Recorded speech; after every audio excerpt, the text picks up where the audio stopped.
Welcome to the 2020 annual conference for the CHASM Research Centre at the University of Birmingham. My name is Professor Andy Limer, the Director of the Research Centre.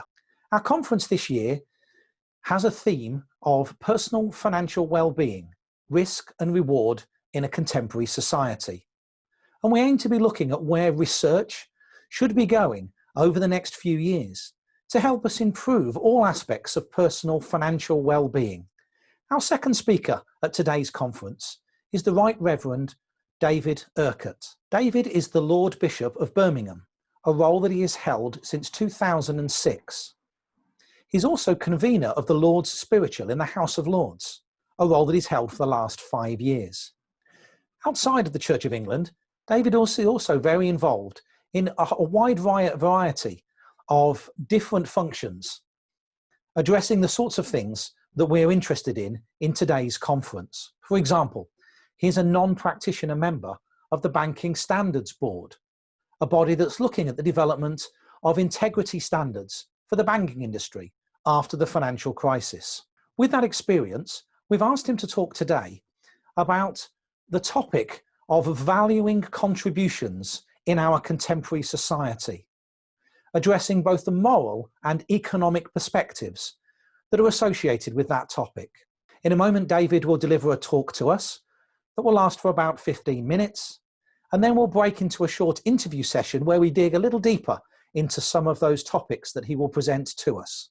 At the end of that pre-recorded session, there will be an opportunity for those of you who are watching this live at our event to join us for a live session where David has kindly agreed to take questions to explore deeper the topic that he shared with us this afternoon.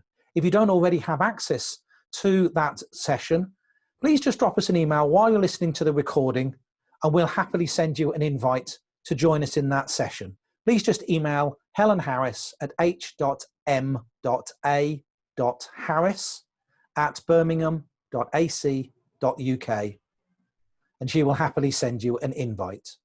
So without further ado, I'm pleased to hand over to Bishop David. Thank you very much, David.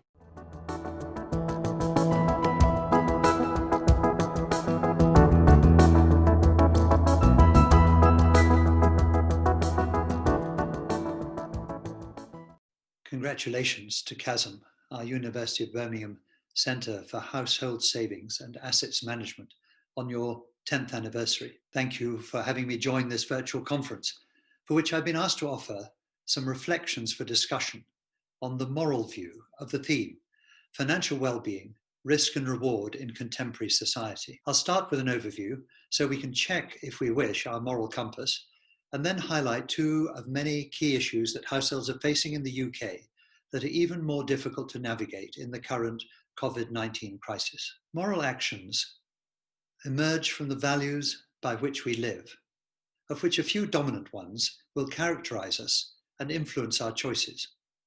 It's worth pausing, perhaps during lockdown, to identify our top three. Here are a few suggestions. Love God, love neighbour, do to others as you would have them do to you.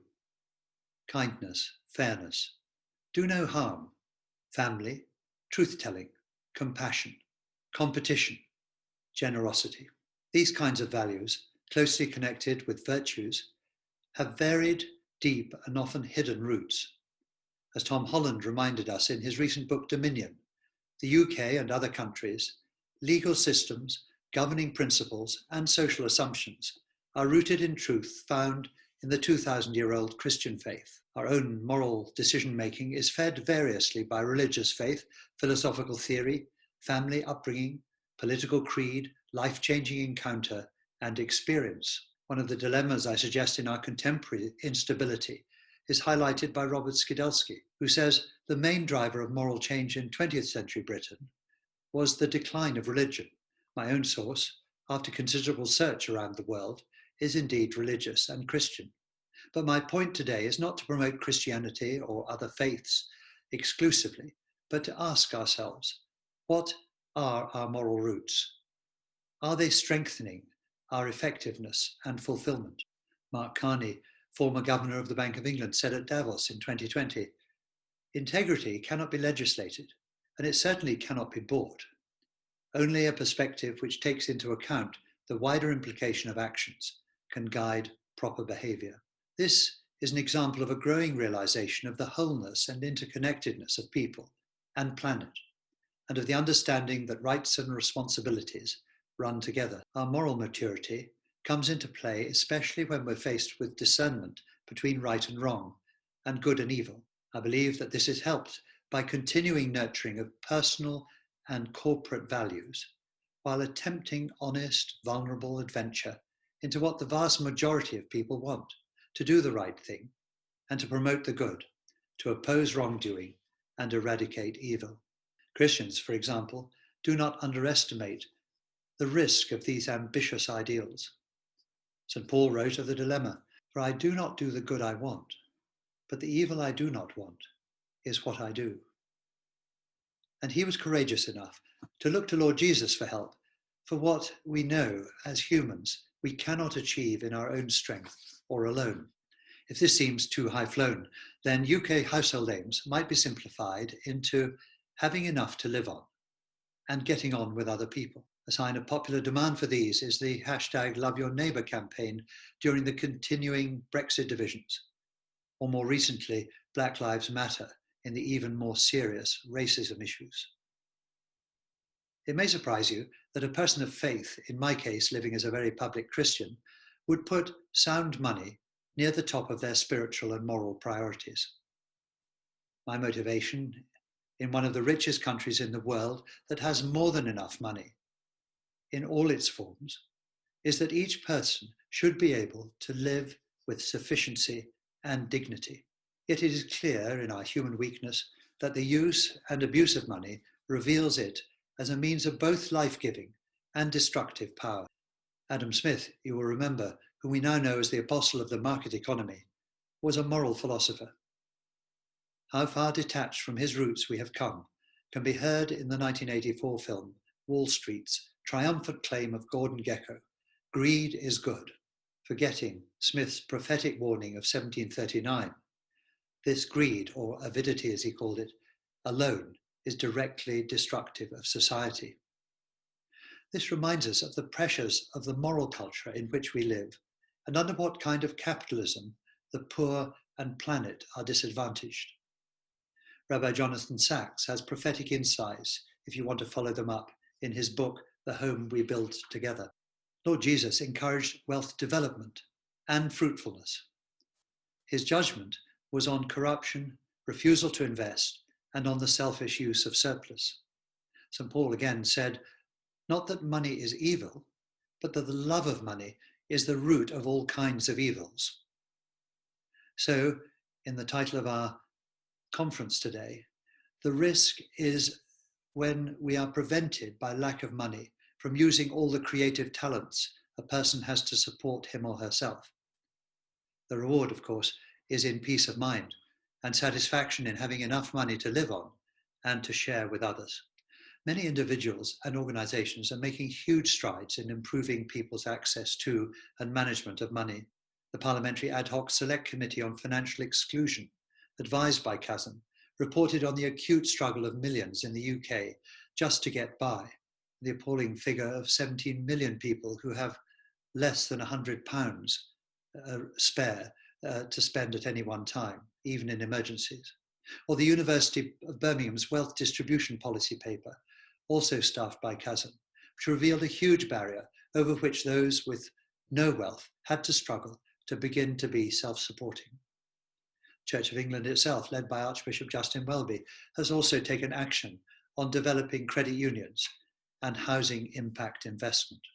Looking forward, the continued commitment of CHASM to superb research, urgent policy proposals, and practical household action inspires better ways of navigating the risks and rewards of money. Now let me turn briefly to two examples that have come into vivid focus for households during the COVID-19 pandemic. With sudden and untimely death, the costs of funerals have caught many relatives unawares. At an estimated £4,000 sterling, and that was in 2018, it is out of reach of ordinary household finances. There are multiple pressures on the next of kin, particularly if this is the first death in the household or family. The emotional and physical toll of end-of-life care, made more traumatic by COVID-19 isolation and distancing, followed by the legalities and practicalities of registration, securing of vacant property and possessions, making detailed financial arrangements, including hospitality, communicating sad news, comforting those who mourn, and grieving is profound. Money may be the last thing that is thought about objectively. The estate of the deceased, of course, may be able to fund the funeral, or the next of kin may be able to draw from their savings. Funeral directors now sell prepaid funeral plans, but these still will often be too much of a commitment for households whose weekly budgets are taken up with the essentials of daily living. Clearly, making financial provision for a one out of one certainty is wise wherever possible. This requires a habit of planning ahead and thinking about death, not a comfortable topic for contemporary citizens. Funerals have also been caught up in greater and greater expense for complex cultural and emotional reasons. Private grief is overtaken by public display in procession, casket, flowers, headstone. An increased mobile population holding plural, often secular values has lost that simple journey from home to graveyard or crematorium via church, with its continuum of pastoral and spiritual care, making an affordable, dignified rite of passage socially and emotionally the norm, would relieve many households of a cause of unmanageable cash flow and debt. So a second financial burden is connected with care of elderly relatives. This is an increasingly frequent challenge with greater longevity, complex health needs, siblings with work and family commitments, and geographical distance. The balance of choice between independent living, home support with or without nursing, and residential care is at once a financial, emotional, and psychological mix. In addition, domiciliary staff and specialist accommodation can be hard to come by, even for those who can afford them. External financial support for those without special or health needs met by the state is typically conditional on the applicant having a limited amount of savings or on providing an equity share in their home if they happen to have ownership. Meeting the costs of full-time residential care is a daunting prospect. A simple calculation, say to be found on the website of which.co.uk for self-funding, is for one person with assets above £23,250 in Birmingham, UK, is £724 a week, or £37,624 per year. Costs of high-quality residential care, including room service and nursing, can rise to as much as £1,200 a week, or £62,400 a year. The Money Advice Service and Age UK have excellent analyses of the pros and cons of various options individuals and families can consider, including the amount of money needed, the role of the NHS, and local authorities and benefits that can be claimed. Some next-generation households in the UK naturally take their elderly into their homes, but the majority seems to have little house room for its older dependent relatives.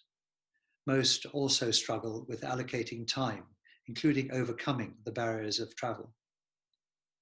A government white paper on care and proposals for legislation with resources are long overdue.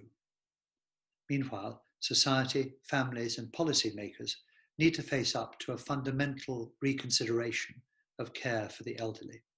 I'm pleased that CHASM research is already focused on these two issues of funerals and care for the elderly that I have highlighted today. I look forward to us taking forward these practical challenges and to affirming the underlying moral intentions that help money make a positive difference to the vulnerable.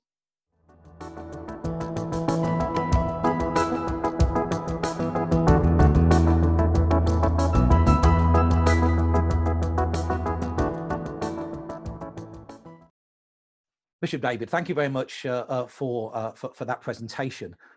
That was tremendous to hear your particular perspectives on these issues of where we are in the society right now and where we might need to head around thinking about values and the way we value those who contribute differently into our society.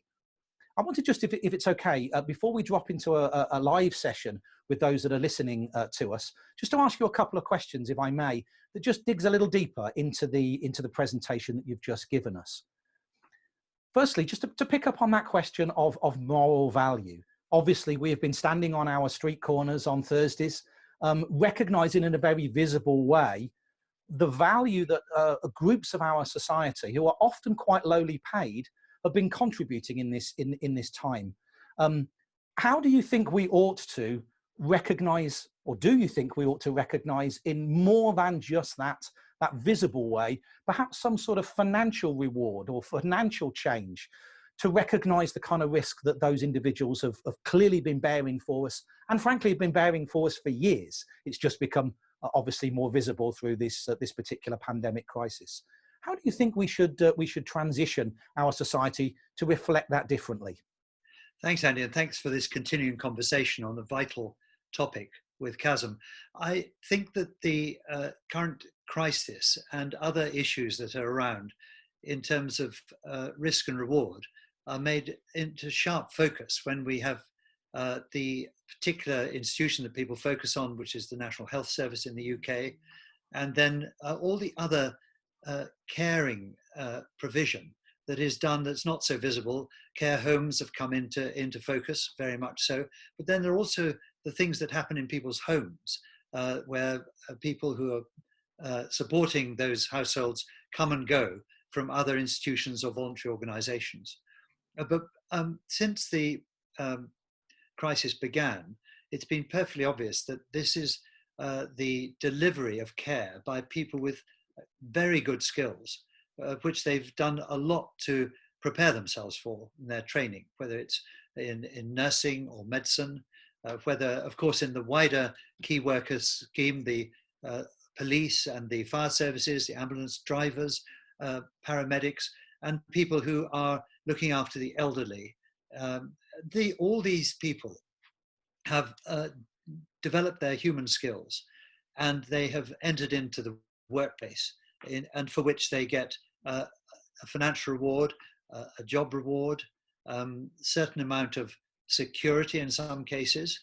But there are other things that are coming through in the reward, which is that sense of vocation, because we know that people, particularly in the caring services, are people of extraordinary dedication.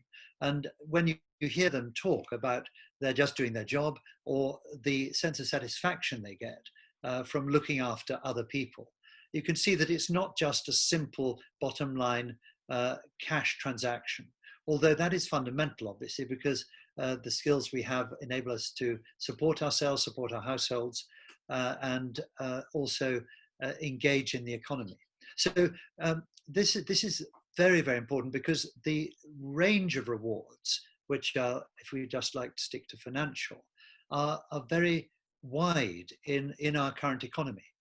And so whereas we have a kind of differential understanding of those who've done more training or have more responsibility or have a wider range of skills, they might get a bit more in financial terms. They might also get more satisfaction. But those who are providing the essential services that we can't do without, for example, nursing, just take nursing, whether it's at home, whether it's in the institutions, has to have a reward that is recognized as equal to the value that society put on that work.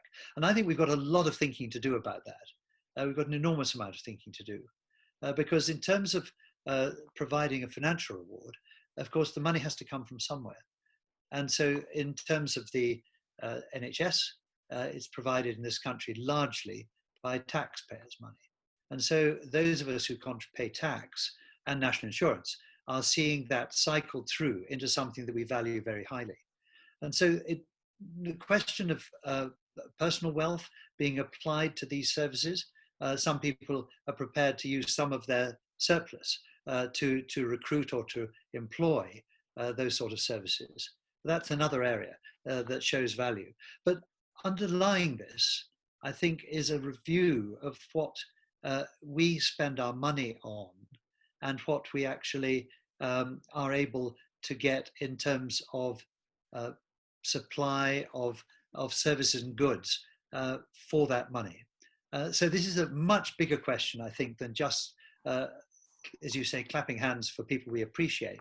It's actually about our own use of our own resources and where we want it to go, whether it's in what our taxes are used for or what we buy with our money, whether it's goods or services.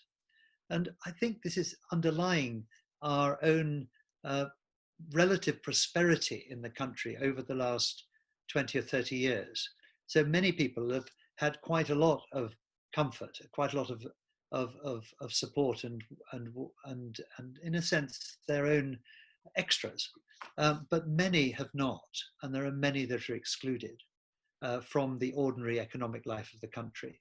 And at the top end, we've seen extraordinary rewards, financial rewards for people who are doing things which perhaps we don't value as much as we would value the caring services. So there's another area of discussion, and that we see that in the rewards that is given in the City of London or in industry. Some of our national institutions, even those that are run by the state, have quite high rewards for senior people in financial terms. So that could all be brought into focus and discussed.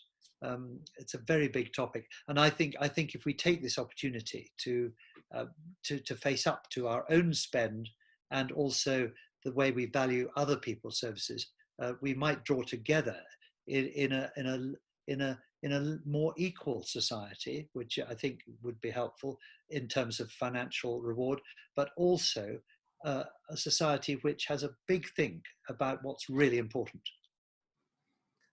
Yeah, absolutely. Very much agree with that. And it may be in the live session that will follow afterwards.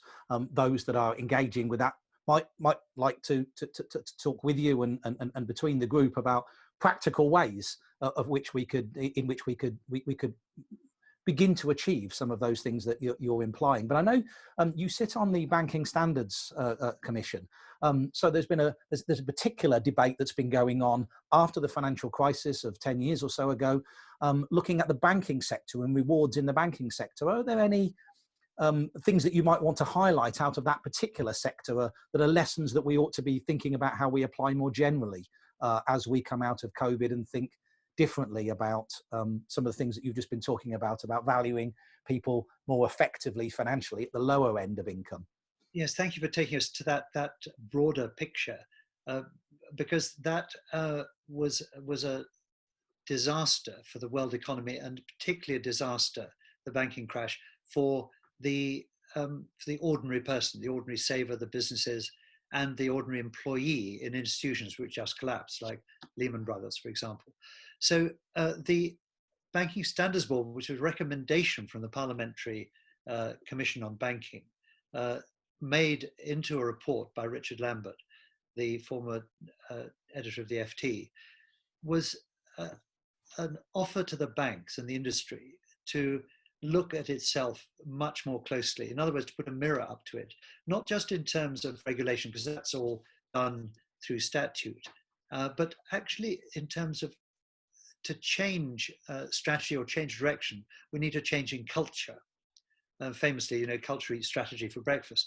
And so the Banking Standards Board work is to invite the members of all sorts of sizes of banks to assess themselves every year on a broad range of metrics in terms of whether the things that matter to people working in the industry and of course to customers are changing.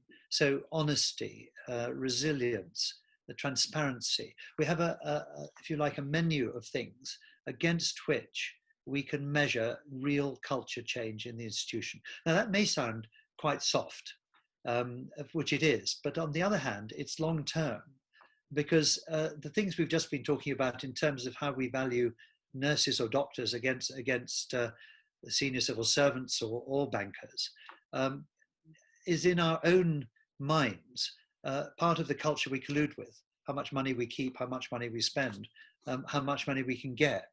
And so the way banks operated was totally unsatisfactory in terms of the way the crash happened. needs to be looked at internally as well as externally. And that's what we're doing. I think some other institutions, maybe even like the church, we think could well do with such a systematic examination of what people who work in the industry actually think about their organization and how it's behaving. And is it actually, for example, whistleblowing is something very important in organizations where we're not satisfied. And we're just at this moment seeing the most existential whistleblowing on Black Lives Matter in our society, for example.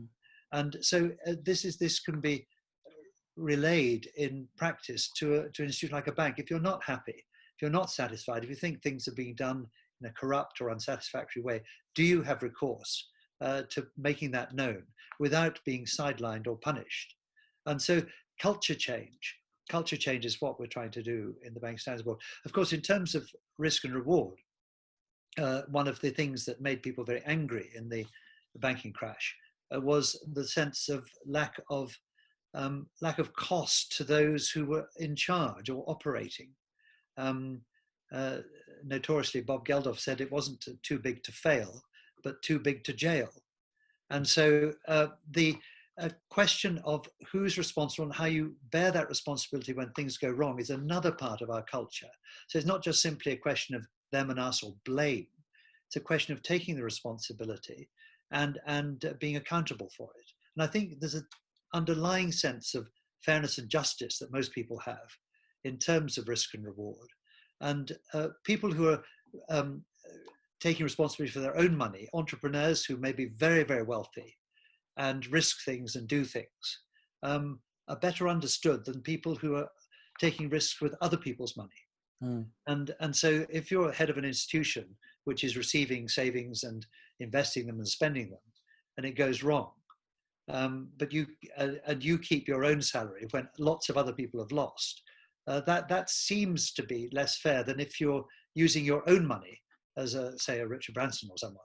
That's a fair enough risk to take, and you win or you lose. But if you're doing it with other people's money, that is a very serious matter, I think. And accountability in that sense is something that really needs to be clear. Thank you. I'm sure as we drop into the live session hereafter, people will want to pick up that contrast between what we've been doing for the last 10 years in the banking industry, we've just detailed, and contrast that with where we might be going with racial inequality, as is particularly being debated currently, and will be picked up actually by our third speaker, Professor Tom Shapiro, who will be speaking later this afternoon, picking up some of those particular trends and where we might need to be going in that space. But we'll drop into the live session in just a moment. Just one final question, if I may, before we do that. Obviously, CHASM is a research institute, an academic research centre. What would your advice be to us and to those who are listening, who are academics or those working in think tanks, about where we should be putting our effort, therefore, in trying to begin to help society address some of the issues that you've been talking about to us today? So those of us in public life, or those of us who are thinking about these difficult issues, depend very heavily on really good data collection, really good analysis, and really adventurous and, in a sense, risky research, which obviously needs to be funded, but also needs to adventure into some of these areas where we perhaps aren't sometimes brave enough or thoughtful enough to engage with. In terms of what CHASM should be doing, I know I'm very pleased to know that some of the themes I've already been picking up earlier on funerals and end of life, and also care for the elderly, are already part of some of CHASM's research programs. In terms of looking ahead, there are two things I'd like to say. One you've mentioned already, which is the question that we need to get to the bottom of the experience of BAME, Black and minority ethnic people, and raised not just with the health that they've experienced or the ill health through the crisis, but also the economic deal, and the sense even more deeply of the citizenship and identity issues that come up by living in Britain. So that's one whole area. But secondly, I think there's a group in the country which were called in politics just about managing. People who perhaps, if we're measuring income and poverty and wealth, are in the from bottom 15% up to 20-30%.